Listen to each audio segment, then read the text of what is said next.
The first pale fingers of dawn crept through the tall, mullioned windows of Thornfield Manor, casting long shadows across the vast marble entrance hall as Eleanor Hamilton knelt on the cold stone, her back bent in silent suffering, her hands raw and reddened from the harsh lye soap that bit into her skin with each scrubbing motion. She had risen before even the kitchen staff, as was her custom these 21 years of life, having taught her that survival in this household meant becoming both indispensable and invisible.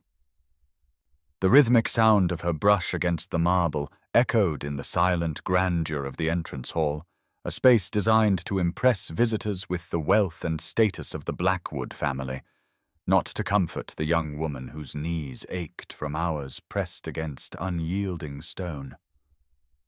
Eleanor paused briefly to push a stray lock of chestnut hair back beneath her plain linen cap, allowing herself the smallest sigh before returning to her task, unaware that she was not, in fact, alone in the vast chamber. From the shadows of the grand staircase, partially concealed behind an ornate banister carved with the Blackwood family crest, Sebastian Blackwood, the Duke of Westmoreland, stood watching with intense grey eyes that had not closed in restful sleep for more nights than he cared to count. Insomnia had become his constant companion since returning from abroad, driving him to wander his ancestral home when all others slumbered, and for the past se'nnight his restless path had led him here, drawn by the quiet dignity of the young woman who labored while the household slept.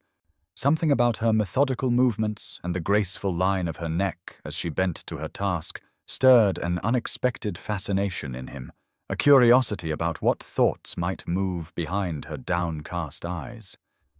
Eleanor felt the weight of observation prickle along her spine, a sixth sense developed through years of navigating the capricious moods of her guardian, Mrs. Bentley. But she did not look up or acknowledge the presence she sensed in the shadows. Experience had taught her that drawing attention to herself never ended well, that it was safer to remain unnoticed, unremarkable, though she could not quite suppress the slight tensing of her shoulders as she felt the unseen gaze linger upon her. She focused instead on the small circle of clean marble beneath her brush, finding satisfaction in the transformation from dull to gleaming, a small victory in a life that afforded few triumphs. Sebastian shifted his weight slightly, causing the ancient floorboard beneath his slippered foot to release a gentle creak. But if Eleanor heard, she gave no indication, continuing her work with the same quiet determination that had drawn his attention these past mornings. As the growing light began to chase away the shadows that concealed him, he retreated silently up the stairs, returning to his chambers before the household stirred to life, carrying with him the image of her bent form and the strange peace her presence had momentarily granted his troubled mind. 3 years prior, Eleanor had lived a life as distant from her current circumstance as the stars from the earth, the cherished only daughter of Dr. James Hamilton, whose medical brilliance and steady hands had once saved the previous Duke of Westmoreland from a fever that had confounded every other physician in London. The Hamiltons had resided in a comfortable townhouse in the fashionable part of the city, surrounded by books, music, and the steady stream of grateful patients who sought her father, many of them from the highest echelons of society. Eleanor had been educated alongside the daughters of nobility, her quick mind nurtured by her scholarly father and her gentle spirit shaped by her mother, whose watercolors had once been displayed at the Royal Academy. The memory of those days now seemed to belong to another life entirely, a golden dream from which she had been cruelly awakened on a rain-slick road when the carriage carrying her parents home from a medical conference had overturned on a treacherous bend, killing them instantly and leaving 18-year-old Eleanor alone in the world with nothing but her grief and the modest inheritance her father had accumulated through his practice. With no close relatives willing to take her in, she had been placed under the guardianship of her father, second cousin, Mrs. Agatha Bentley, the housekeeper at Thornfield Manor, who had always resented Dr. Hamilton for his success and the respect he commanded among the aristocracy, a resentment that had immediately transferred to his orphaned daughter. The change in Eleanor, fortune had been swift and merciless. Within weeks of arriving at Thornfield, Mrs. Bentley had moved her from the comfortable guest chamber to a smaller room, then to a cramped attic space shared with a scullery maid, explaining that Eleanor must learn to be useful if she wished to remain under her roof. Legal documents requiring her signature appeared with alarming frequency, always presented when Eleanor was at her most exhausted or vulnerable. Papers she now realized had systematically transferred her inheritance into Mrs. Bentley. Control. The final humiliation had come 6 months ago when Mrs. Bentley had summoned Eleanor to her private sitting room and presented her with a plain servant, dress and cap, informing her that since the funds for her keeping had been exhausted, she would now earn her bread through service to the household. "Your father may have saved a duke, but you will never be more than a servant in this house," Mrs. Bentley had declared, her thin lips curled in triumph as she watched Eleanor, fingers tremble over the coarse fabric of her new station.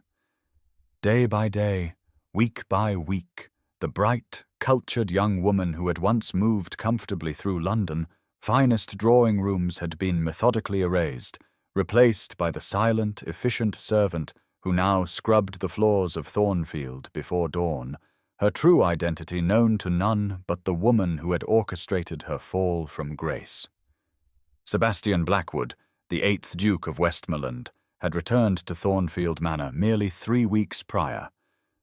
After spending 4 years travelling through the far reaches of the empire in an attempt to outrun the grief that had consumed him since the death of his young wife in childbirth. The heir to one of England's oldest titles had finally accepted that duty required his presence at the ancestral home he had fled, though the quiet halls still echoed with memories he preferred to avoid. His study had become his sanctuary, a space transformed by the artifacts of his travels, the walls adorned with maps marked with his journeys, shelves lined with volumes collected from the libraries of Alexandria to Calcutta, display cases holding curiosities from every corner of the known world, each item a testament to his desperate search for meaning in the aftermath of devastating loss.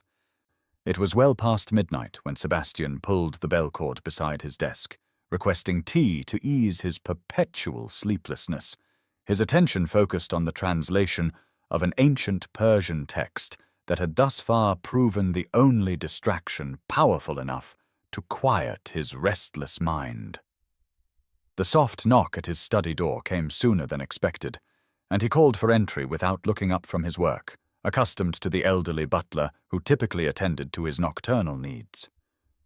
The sound of lighter footsteps than anticipated caused him to raise his eyes, finding instead the young woman he had observed scrubbing the floors at dawn, now standing before him with a silver tea tray held steady in her reddened hands.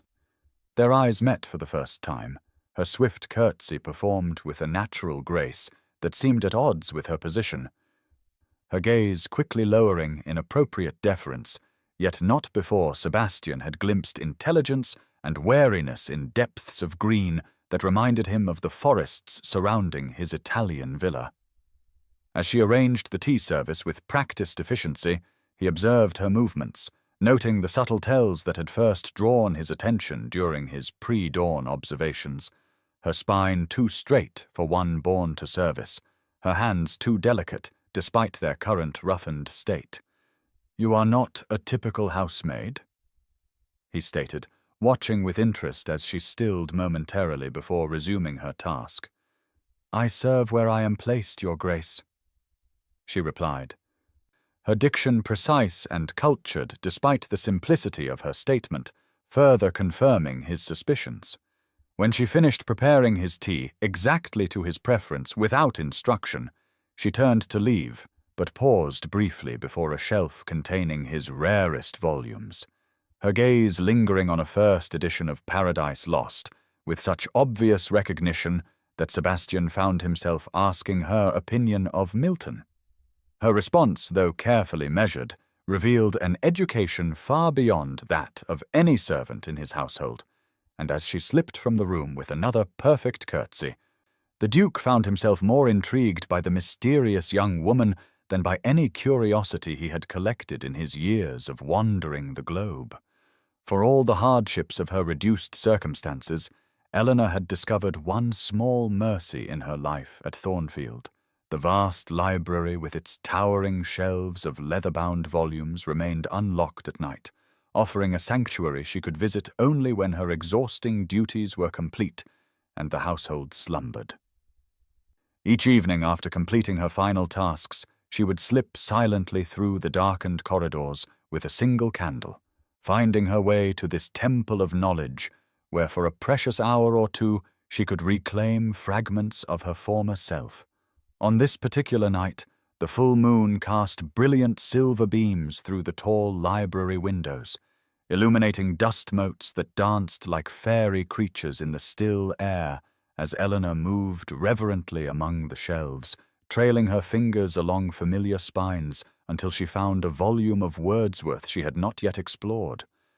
So absorbed was she in the poetry that the slight creak of the door opening failed to alert her to another presence until a shadow fell across her page, causing her to start violently, nearly dropping the precious book as she looked up to find the Duke himself standing before her, his tall form silhouetted against the moonlight.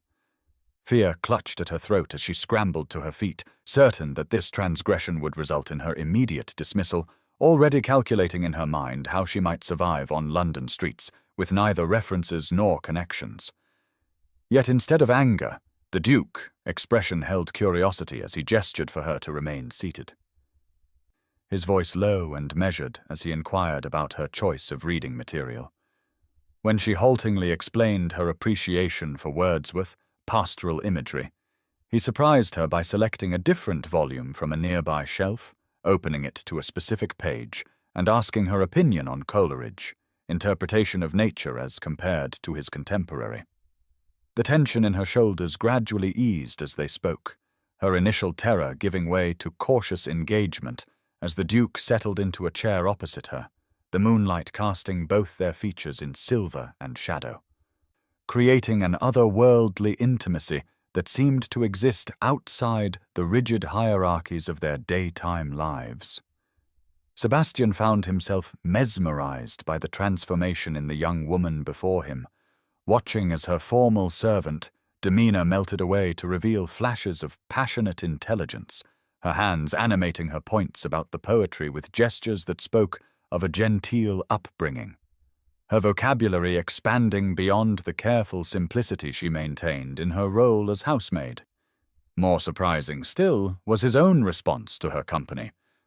The familiar weight of isolation that had pressed upon him since his return to England, seeming to lighten in the presence of her genuine enthusiasm for literature, her unaffected joy in these stolen moments of intellectual engagement stirring something in him he had thought long buried with his wife.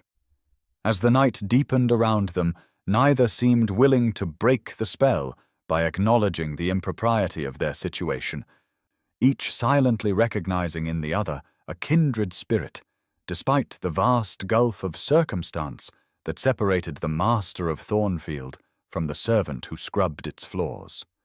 The keen eyes of Mrs. Bentley had not failed to notice the subtle shift in the Duke, manner toward Eleanor, the way his gaze followed her movements when they chanced to be in the same room, how he seemed to appear in whatever part of the house she happened to be cleaning.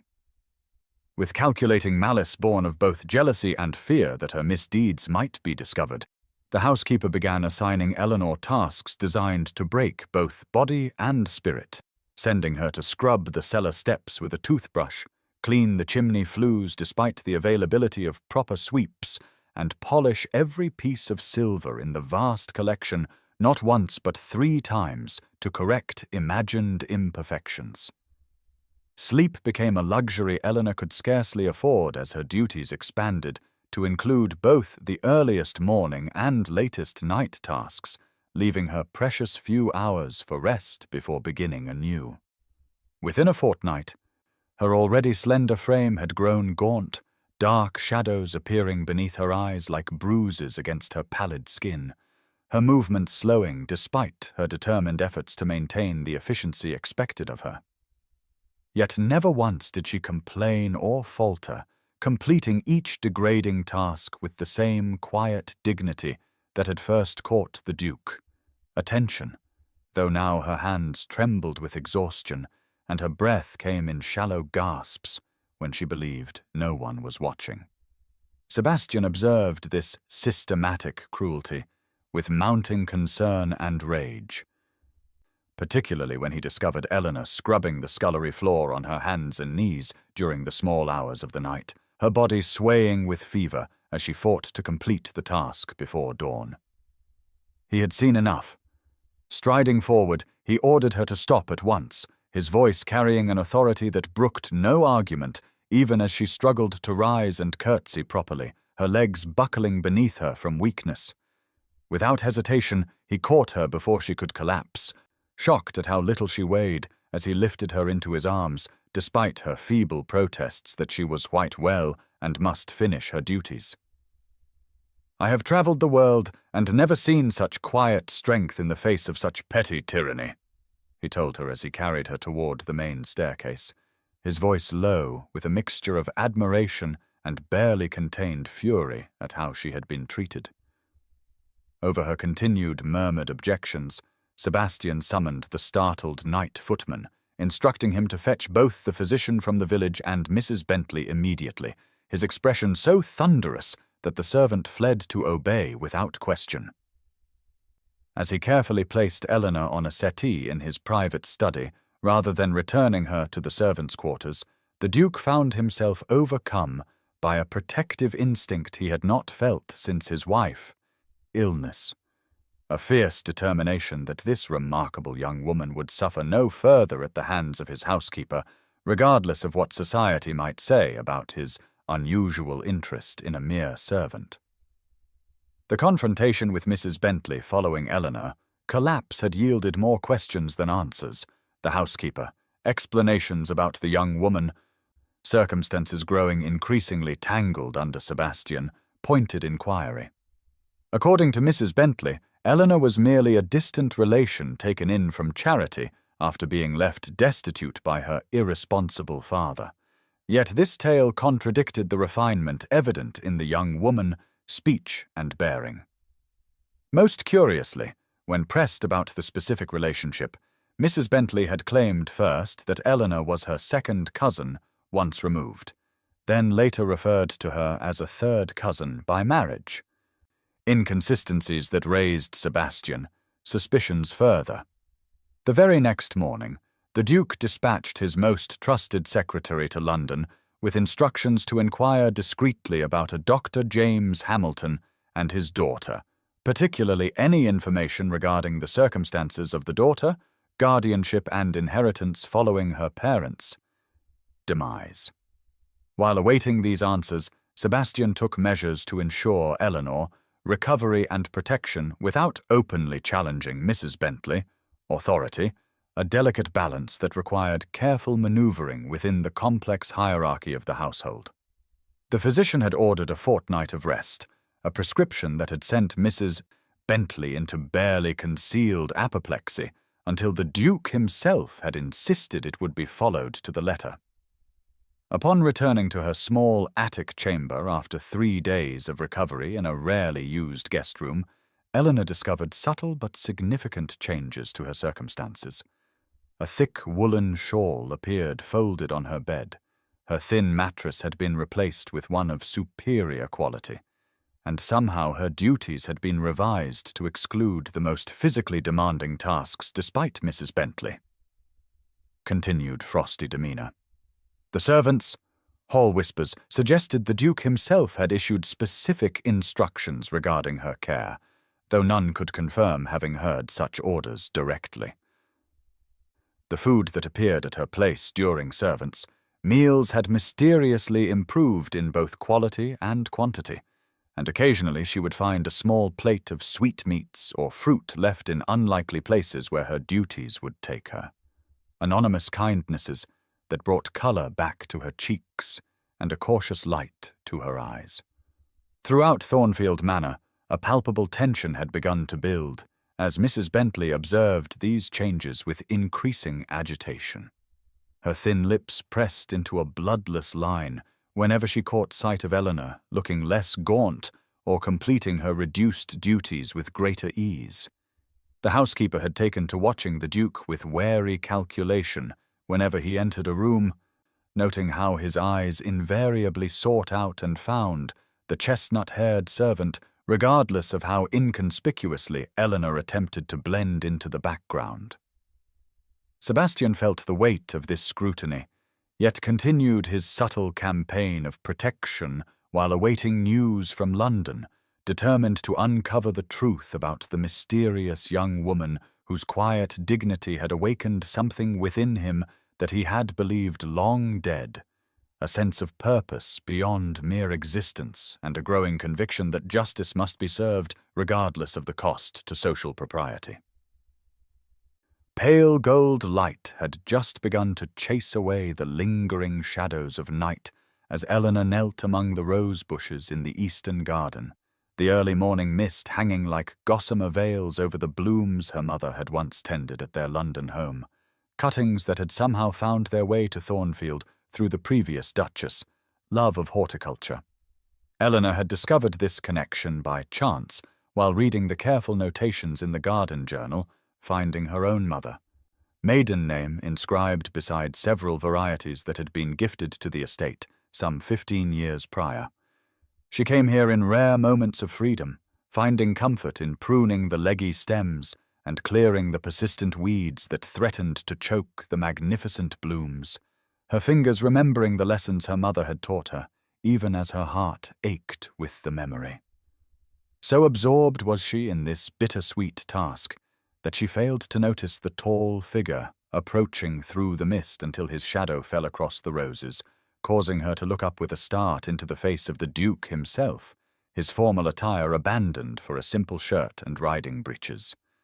Without waiting for her to rise or curtsy, Sebastian lowered himself to the stone bench nearest her, his usual reserve softening as he gestured for her to continue her work while he spoke of his own mother, love for these same gardens, his voice carrying a warmth she had not heard before. The conversation that followed seemed to exist outside the strict boundaries of master and servant, flowing naturally from gardens to grief as Eleanor cautiously shared fragments of her loss, surprised when the Duke responded not with polite sympathy, but with genuine understanding born of his own bereavement. "We are both haunted, it seems," he observed, watching as her deft fingers dead-headed a fading bloom. "Yet it is in the dawn light that ghosts finally rest." "Your Grace," she replied softly, a statement that caused him to study her face with new appreciation before a rare smile transformed his solemn features. What followed was unlike any exchange Eleanor had experienced since her parents, deaths, a conversation that ranged from literature to philosophy, punctuated by moments of unexpected humor as Sebastian recounted misadventures from his travels that drew genuine laughter from her lips for the first time in years.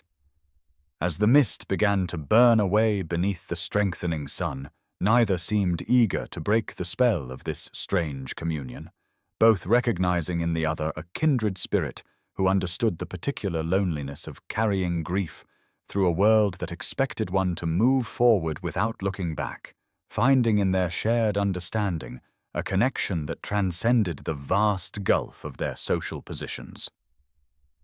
The arrival of Mr. Winters, the Duke, trusted family solicitor, brought with it a storm that would forever alter the quiet rhythm of Thornfield Manor, the elderly gentleman appearing at breakfast with a leather portfolio containing documents that confirmed Sebastian, growing suspicions about Eleanor, true circumstances.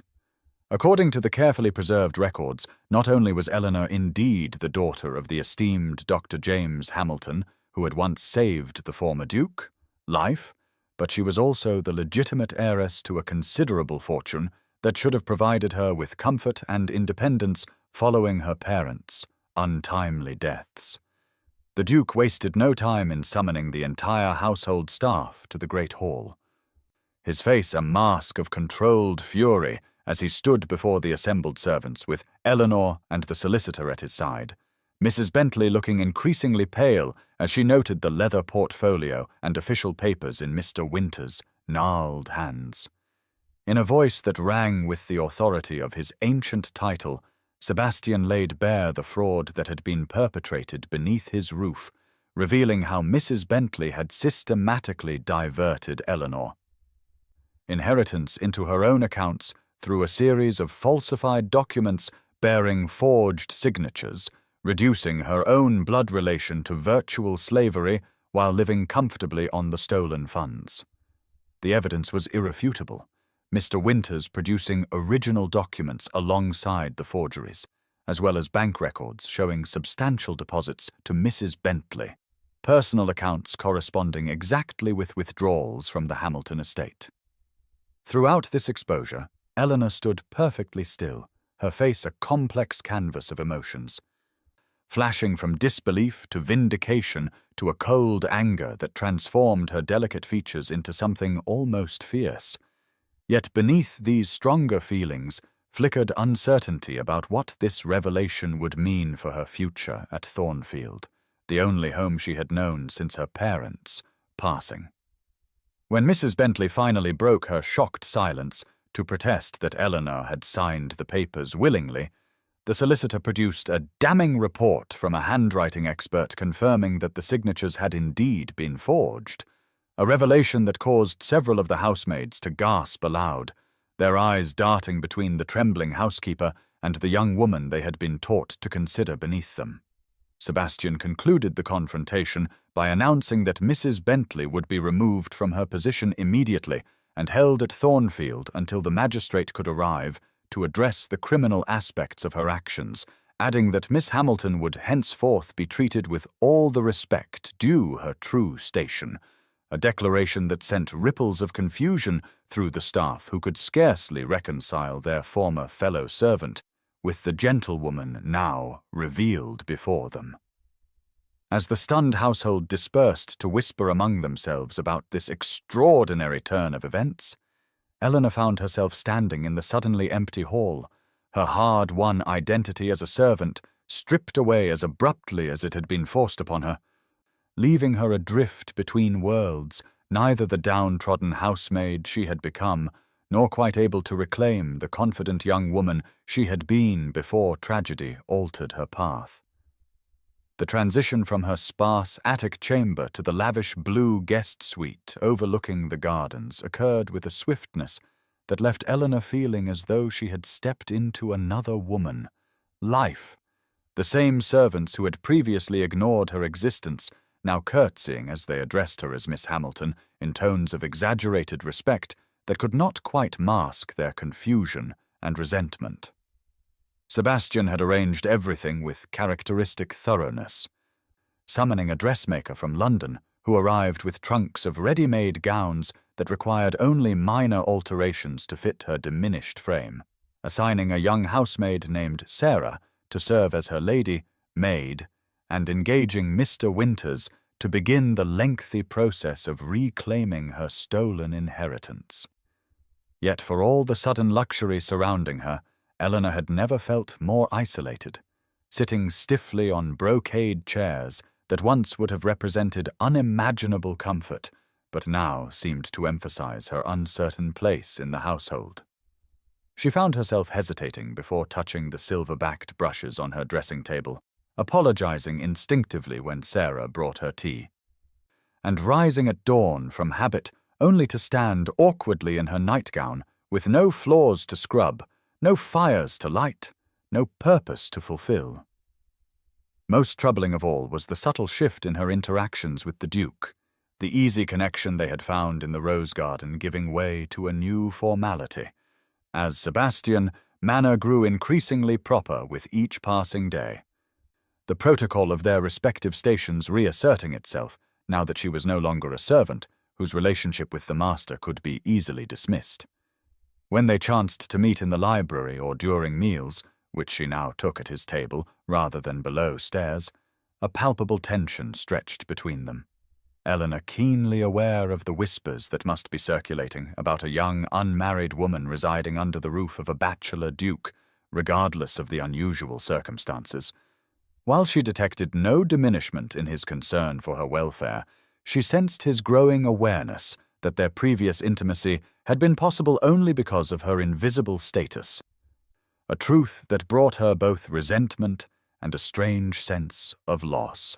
Each night she would stand at the window of her beautiful prison, gazing out at the moon silvering the gardens where they had once spoken so freely, surrounded by fine furnishings and expensive trinkets that only emphasized how she belonged nowhere, caught between the servant, world she had reluctantly mastered, and the gentle society that would never truly accept her again after 3 years of degradation.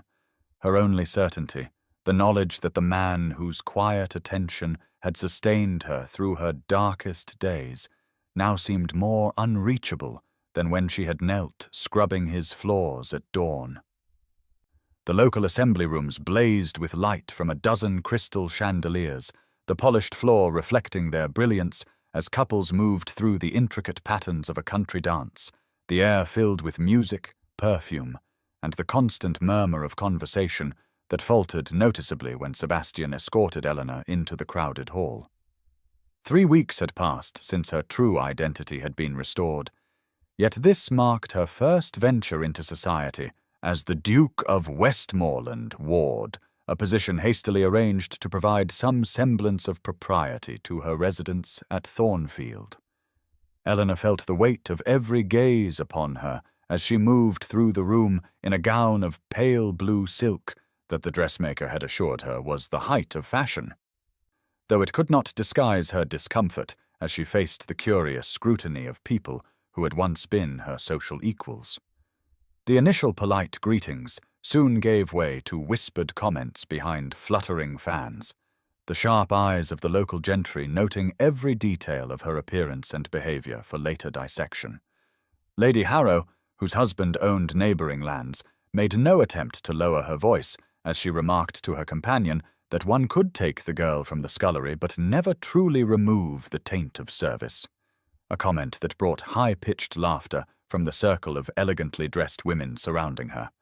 When the elderly Sir William Patterson approached to request a dance, several younger ladies visibly smirked, one wondering aloud whether Miss Hamilton might be more comfortable serving refreshments than participating in the quadrille. Throughout the evening, the gossip grew increasingly bold, speculation about Eleanor, relationship with the Duke ranging from suggestions that she had been his mistress disguised as a servant to theories that her supposed inheritance was merely a fiction created to justify his unusual interest in her. Sebastian observed these cruelties with mounting anger until Lady Harrow made a particularly cutting remark about women who rose above their station through dubious means, at which point he abandoned all pretense of ignoring the gossip. In full hearing of the assembly, he coldly informed her ladyship that Miss Hamilton lineage was far more distinguished than many present could claim, her temporary reduction in circumstances being the result of criminal actions for which justice was now being served. The silence that followed his declaration hung heavily in the air, broken only when the musicians nervously resumed playing, though the damage had been done as speculation now shifted to why the Duke would defend a former servant with such passion. As they departed the assembly earlier than planned, Eleanor gazed up at Sebastian, face with a mixture of gratitude and resignation. "Your defense only confirms their suspicions, Your Grace," she murmured as he handed her into his carriage. Some stains cannot be washed away, no matter how vigorously one scrubs. The quiet dignity of her words, revealing both her acceptance of social reality and the painful knowledge she had gained on her knees with brush in hand. The journey back to Thornfield from London should have been one of triumph. The legal papers restoring Eleanor, inheritance to her control securely stowed in the Duke travelling case, yet the skies had darkened ominously as they left the city. unleashing a deluge that transformed country roads into treacherous rivers of mud. The accident occurred with frightening suddenness, the carriage wheels sliding on a sharp bend, the vehicle tilting precipitously before overturning completely, leaving them shaken but mercifully uninjured, save for minor bruises. With the driver dispatched to seek help from the nearest village some miles distant, Sebastian and Eleanor found themselves forced to seek immediate shelter from the worsening storm, fortune providing an abandoned gamekeeper cottage nestled among ancient oaks a short distance from the road. The small stone structure offered rudimentary protection, its thatched roof mostly intact despite years of neglect.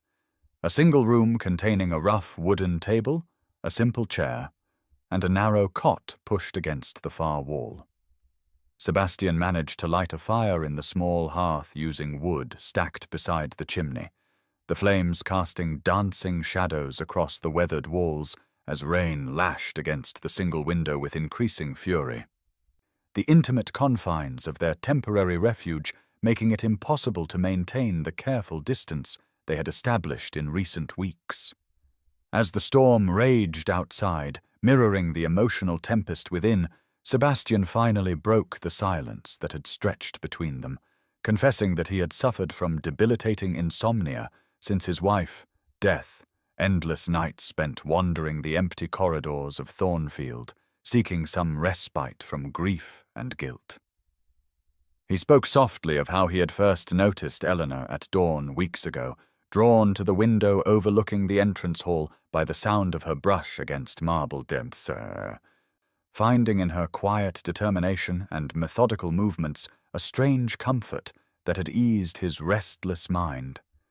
There was something about your presence in that vast space, something in the way you transformed small circles of stone from dull to gleaming that brought the first moments of peace I had known in years. He admitted, his usually guarded expression open in the firelight, as he described how he had returned each morning to watch her unseen, drawing strength from her resilience as she faced her own hardships with quiet dignity. Eleanor, cheeks flushed with more than just the heat of the fire, confessed that she had always sensed his presence during those dawn hours, feeling the weight of his gaze like a physical touch, yet drawing comfort from it rather than discomfort, finding in his unseen company the courage to endure another day of Mrs. Bentley cruelty. Even not knowing it was you, I felt less alone in those moments. She whispered, the barrier of rank and propriety that had separated them crumbling in the face of this shared confession. As they sat beside the humble hearth, the howling storm isolating them from the world and its judgments, both recognized that they had reached a crisis point in their relationship, the truth of their connection now acknowledged, creating both possibility and peril in equal measure. 3 days after their return to Thornfield, the fragile peace between them shattered like glass when Sebastian summoned Eleanor to his study, as evening shadows lengthened across the grounds and yet another storm gathered on the horizon. Rain had begun to lash against the tall windows of the book-lined sanctuary, droplets streaming down the glass like tears as Eleanor entered to find the Duke standing before the hearth, his tall frame silhouetted by firelight, his expression more vulnerable than she had ever witnessed. Without preamble, he crossed the room to take her hands in his, speaking with an intensity that stole her breath as he declared that their shared confidences in the gamekeeper cottage had confirmed what he had suspected for weeks, that the connection between them transcended conventional understanding and could no longer be denied. Despite the certain scandal, despite the whispers that would follow them through every drawing-room in England, he wished to make her his duchess, to build a life with the woman whose quiet strength had awakened his heart from years of slumber. His words tumbling forth with uncharacteristic emotion as lightning flashed beyond the windows, illuminating her face in brief, brilliant moments. Eleanor felt the world tilt beneath her feet, joy and terror warring within her chest as she gently withdrew her hands from his grasp, stepping back even as her heart urged her forward. She could not allow him to sacrifice his position, his reputation, the respect of his peers for a woman who had scrubbed his floors, regardless of her restored fortune or true parentage. Society had made its judgment clear at the assembly, and she understood better than he the permanent nature of such stains upon one character. "I cannot accept," she whispered, her voice steady, despite the trembling of her heart. "You offer from guilt, perhaps from pity, but I will not be the cause of your social ruin." Sebastian, face darkened with frustration as he insisted his proposal stemmed from neither obligation nor compassion, but from genuine love, a declaration that nearly broke her resolve. Still, Eleanor stood firm. Years of hardship having taught her that wishes and reality rarely aligned, that dreams pursued selfishly often became nightmares. "I would rather love you from a distance than be the cause of your ruin," she told him, the simple dignity of her words revealing both the depth of her feelings and the strength of her conviction. Society forgives many transgressions in a duke, but elevating a former servant to duchess would invite contempt that would follow not just us, but any children we might have. The storm outside reached its crescendo as Sebastian turned away, his shoulders rigid with controlled emotion, leaving Eleanor standing alone in the middle of his study, caught between the future she desperately desired and the sacrifice her love demanded, the rain beating against the windows, echoing the tears she refused to shed in his presence. The morning mist still clung to the gardens of Thornfield as Eleanor, trunk was loaded onto the London-bound coach, her decision to leave the estate having been made with the same quiet determination that had carried her through years of hardship. Sebastian had not attempted to dissuade her once he recognized the resolve in her eyes, his respect for her choice evident in the careful arrangements he had made for her journey, despite the pain visible in his gaze as they exchanged formal farewells in the entrance hall where he had first observed her scrubbing floors at dawn. Within a fortnight of her arrival in London, Eleanor had secured a modest but elegant townhouse in a respectable neighbourhood, the rooms filled with simple furnishings chosen for comfort rather than ostentation, creating a warm sanctuary that stood in stark contrast to the grand but often cold chambers of Thornfield. Using the considerable funds now properly restored to her control, she established what she named Hamilton House, a home for young girls orphaned by circumstance, dedicating herself to ensuring that no child under her care would suffer the exploitation she had endured, her own experiences providing unique insight into the wounds that required healing. Each morning the postman delivered a letter bearing the Westmoreland seal, the Duke maintaining his connection through daily correspondence despite the distance she had placed between them. Yet Eleanor could not bring herself to break the wax on a single one, storing them instead in a wooden box beneath her bed, simultaneously unable to read his words, yet unwilling to destroy them. As summer gave way to autumn and then winter, Eleanor found herself transformed by her work with the orphaned girls, her natural intelligence and compassion flourishing as she developed innovative approaches to education and emotional support, attracting attention from reform-minded members of London society who had begun to seek her counsel on matters relating to the welfare of disadvantaged children. When she occasionally attended small gatherings hosted by her new circle of acquaintances, she heard whispers that the Duke of Westmoreland had withdrawn almost completely from society, spending his days managing his estates with unprecedented attention to the conditions of his tenants and his nights alone in his study. The grand balls and dinners that should have graced Thornfield conspicuously absent from the social calendar. Though such reports caused an ache to bloom beneath her ribs, Eleanor reminded herself of the rightness of her decision, finding solace in the laughter of the girls who now filled her days, and the knowledge that the pain of separation was preferable to watching society slowly destroy the man she loved through association with her tarnished reputation. On nights when sleep proved elusive, she would stand at the window of her modest bedchamber, gazing at the distant glow of London street lamps and wondering if Sebastian too stood watching the night sky, the vast physical distance between them. Nothing compared to the gulf of social convention that had forced her departure from the only man who had seen her true worth beneath the servant cap. The first pale fingers of dawn had just begun to streak the eastern sky when Eleanor stepped into the small garden behind her London home, seeking solace in the quiet morning ritual of tending the modest rose bushes she had transplanted from her parents' former garden. The air held that perfect stillness unique to early morning, dew glistening on unfurling leaves like tiny diamonds scattered by an unseen hand, the familiar work allowing her mind a rare moment of peace before the bustling day of managing Hamilton House would begin. So absorbed was she in pruning a particularly stubborn cane that she failed to notice the tall figure standing at the garden gate until his shadow fell across the path, causing her to look up with a start into the face she had carried in her heart through 6 months of separation.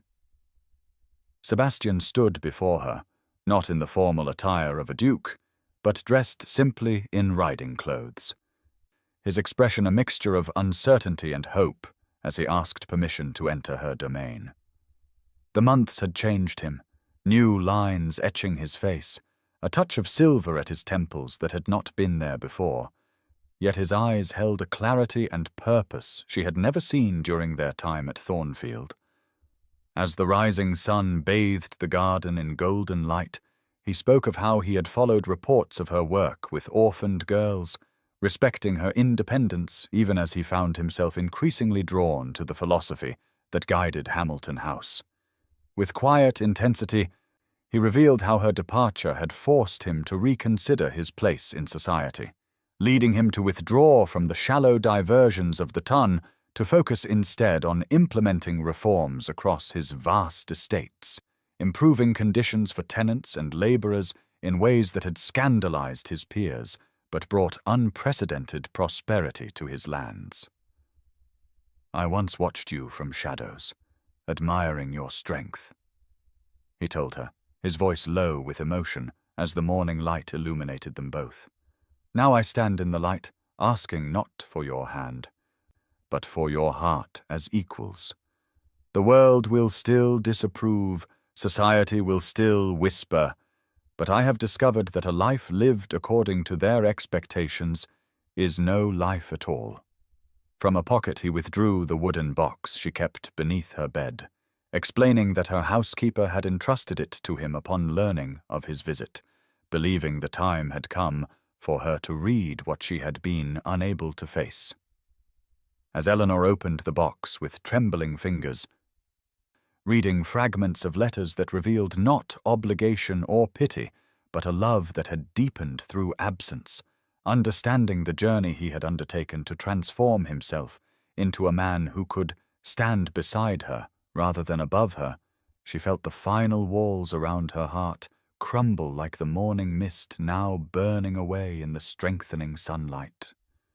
In this garden where new life pushed through soil with quiet determination, surrounded by the symbolic dawn of a new beginning, Eleanor finally allowed herself to reach for the happiness she had denied them both, placing her soil-stained hand in his as equals at last. The rising sun of early spring gilded the marble floors of Thornfield Manor, light spilling through the tall windows of the entrance hall where the Duke and Duchess of Westmoreland knelt side by side, sleeves rolled up as they worked in companionable silence to prepare for the arrival of 20 new students later that morning. 1 year had passed since their wedding in the small London chapel near Hamilton House, a year that had seen the transformation of the ancient estate from a symbol of aristocratic isolation to a thriving school and refuge where women from all walks of life could find education, purpose, and community. The vast library now served as a classroom, Formal drawing rooms had become dormitories, and the rose garden had expanded to include practical herbs and vegetables tended by eager hands. Eleanor paused in her work to observe her husband, still finding wonder in the sight of Sebastian Blackwood, Duke of Westmoreland, on his knees with soap and brush, his determination to participate in every aspect of their shared vision having scandalized his peers even as it earned their grudging respect. Their unusual marriage had upended convention not through deliberate rebellion, but through quiet example, their insistence on working as equals proving more revolutionary than any political manifesto. Mrs. Winters, the kind elderly woman who had replaced Mrs. Bentley as housekeeper, discovered them as she descended the grand staircase, her laughter echoing through the hall at the sight of a duke performing such menial labor. "I never thought to see the day when a Blackwood would scrub his own floors," she declared, wiping tears of mirth from her eyes as Sebastian rose to help Eleanor to her feet, both of them damp and somewhat disheveled, yet radiating contentment. "It seems fitting," Eleanor replied, exchanging a look of deep understanding with her husband. "This hall witnessed our beginning after all." Sebastian nodded, his hand finding hers as naturally as breathing. "From dawn shadows to morning light, we have both found our way home," he murmured, the simple truth of his words encompassing their extraordinary journey from solitude to partnership. Later that afternoon, as the new students explored their quarters with barely contained excitement, a letter arrived from London containing a clipping from the society pages that prompted shared laughter between the Duke and Duchess. The notorious gossip column that had once predicted their social ruin now declared the eccentric Duke and his unusual Duchess the height of fashion, reporting that several prominent noble families had begun petitioning to have their daughters admitted to the Thornfield Academy, with its revolutionary approach to female education becoming the talk of London drawing rooms. The world had not changed entirely, of course. Pockets of resistance to their vision remained entrenched in traditional circles. Yet as Eleanor watched Sebastian guiding a former factory girl through the basics of accounting in what had once been his private study, she recognized that they had succeeded not in conforming to society, but in creating a new definition of what society might become. One scrubbed floor and one transformed life at a time.